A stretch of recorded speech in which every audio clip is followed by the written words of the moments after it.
Sébastien, Nicolas, cette médaille d'or en free fly, triplée en freestyle, c'est quoi alors? Déjà d'une part c'est énorme à vivre et puis deuxièmement c'est historique parce qu'un triplé en freestyle ça s'était jamais fait et non seulement en plus avec un coéquipier qui est à la fois dans les deux disciplines. Donc il y a Johan qui gagne cette année en freestyle et en free fly, ça c'est historique aussi. Donc on a deux côtés vraiment très émouvants déjà pour lui et puis pour toutes les équipes qui sont sur les podiums, puisqu'on a ramené 4 équipes là cette année dans cette Coupe du Monde et les 4 équipes repartent avec 4 médailles. Donc 1, 2, 3 en freestyle, premier en free fly, donc on ne pouvait pas avoir un meilleur résultat. Donc évidemment, Nico et moi, on est complètement comblés par ce qui vient de se passer. Alors le coach, comment tu as vécu ces derniers instants d'attente? Toujours un petit peu long, comme d'habitude, c'est toujours un peu plus long sur les derniers jugements, sinon une compète vraiment exemplaire. De bons sauts réalisés, pas de grosses erreurs, un comportement exemplaire aussi, très fair-play. Non, c'est un grand moment de sport, un grand moment de freestyle, de free-fly. C'est bien, très content, très heureux. L'équipe Espoir s'est bien comportée? Très bien, avec de bons sauts, de très bons sauts, pas de grosses erreurs, comme je disais. On s'était fixé comme objectif d'essayer d'accrocher la 3e place avec cette équipe-là, et puis ça s'est fait quand même sans trop de soucis.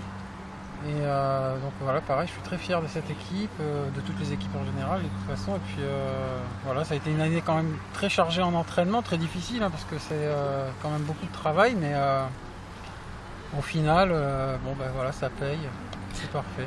Cette continuité après Dubaï, est-ce qu'on peut dire qu'il existe vraiment une école française de la discipline artistique? C'est vrai qu'on a eu de la chance de ne pas avoir un creux de vague après Dubaï, parce que à la fin de Dubaï, c'est un cycle qui s'est terminé, et puis un nouveau cycle qui redémarre en 2013. Et c'est vrai qu'on aurait pu se retrouver dans un creux de vague avec des équipes soit pas prêtes, ou peut-être un manque d'équipe aussi.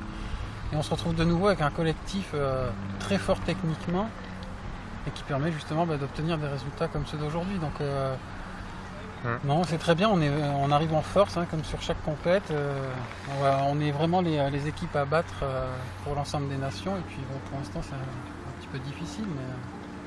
Et d'autant plus qu'après Dubaï, il y a eu beaucoup de changements aussi, notamment en free fly avec l'équipe Cristal qui a arrêté la compétition. Et aujourd'hui, on a un des performeurs de l'équipe Cristal, donc Nicolas Goutin, qui a refait une équipe avec 2 autres coéquipiers.